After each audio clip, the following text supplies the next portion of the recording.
એક ભગવદીયના સંગથી એમને ભક્તિ ઉત્પન્ન થઈ ગઈ એમના હૃદયમાં.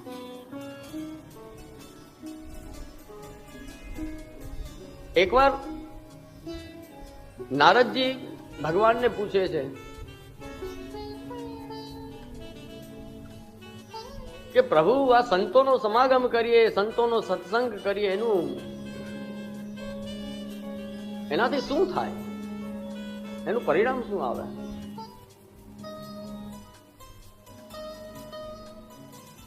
સત્સંગનું ફળ શું, સત્સંગથી થાય શું, એવું પૂછે છે નારદજી. ત્યારે ઠાકોરજી કઈ જવાબ આપતા નથી,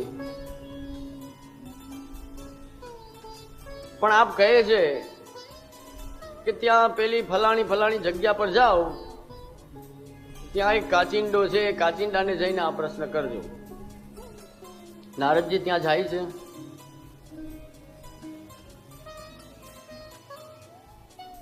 કાચિંડાને પૂછે છે કે સત્સંગનો મહિમા શું, સંતોના સંગથી શું થાય.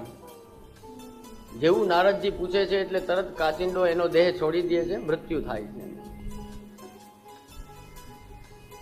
પાછા ભગવાન પાસે આવે છે.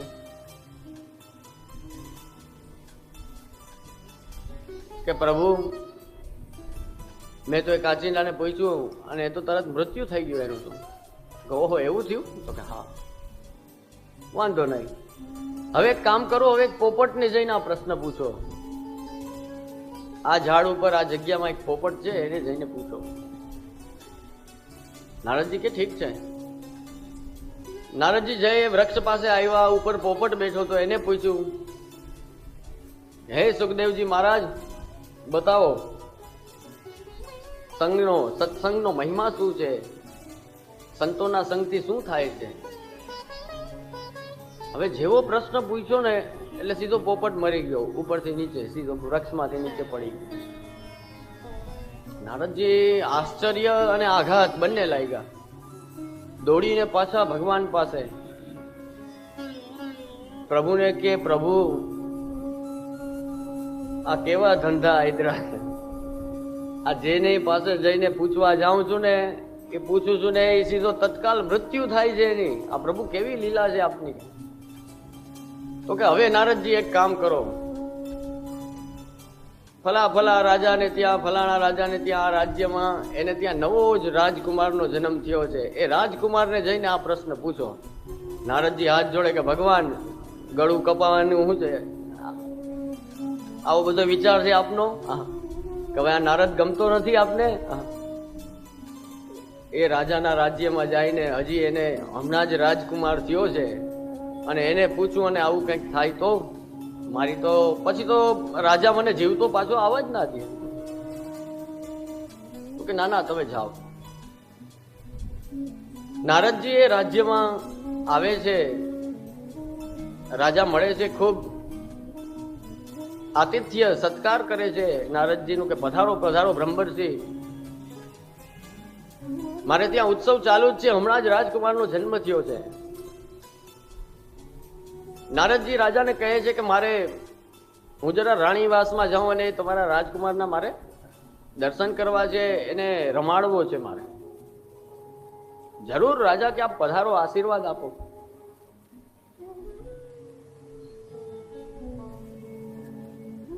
પણ નારદજી કહે છે કે મારે એકલામાં મળવું છે, કોઈ ત્યારે હોવું ના જોઈએ.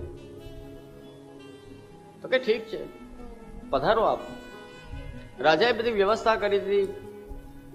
પારણામાં સુંદર મજાનો તેજસ્વી રાજકુમાર સૂતો હતો.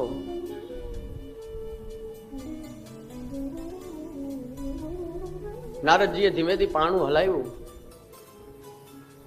પેલા નાના બાળકે આંખો ખોલી અને નારદજીની સામે દ્રષ્ટિ થઈ. નારદજીએ પૂછ્યું કે હે રાજકુમાર, મને ભગવાને તારી પાસે મોકલ્યો છે અને મારો પ્રશ્ન એ હતો કે સત્સંગનો મહિમા શું, સંતોના સમાગમથી શું થાય, સત્સંગ કરીએ તો એનું પરિણામ શું આવે. ત્યારે નાનકડો રાજકુમાર પારણામાં સૂતો સૂતો ખિલખિલાટ હસે છે કે અરે નારદજી, હજી મને ઓળખી ના શક્યા તમે? સૌથી પહેલા હું કાચિંડાની યોનિમાં હતો, ત્યારે તમે આવ્યા. તમારા જેવા સંતો અમે દુર્લભ છે ને. તમે મહાન ભગવત ભક્ત છો. તમે આવીને મને પ્રશ્ન પૂછ્યો, અને તમારા જુઓ એક પ્રશ્ન, ખાલી તમે એક લીટી બોલ્યા ને, એ સંતના એક વચનથી જ મારી એ કાચિંડાની યોની છૂટી ગઈ. આ સંતનો મહિમા છે. ત્યાર પછી હું પોપટ થયો, પક્ષીની યોની આવી. આપ ફરી પધાર્યા, આપની સાથે સત્સંગ થયો. આપ એક લીટી બોલ્યા અને મારી એ પક્ષીઓની યોની પણ છૂટી ગઈ. અને આ આપની સંતોની કૃપાનું જ પરિણામ છે કે આપના સત્સંગના પ્રતાપ બલથી જ હું આ રાજાને ત્યાં રાજકુમાર તરીકે અત્યારે આપની સામે છું. આ સત્સંગનો મહિમા છે. ભગવદીઓમાં તો એટલું સામર્થ્ય છે.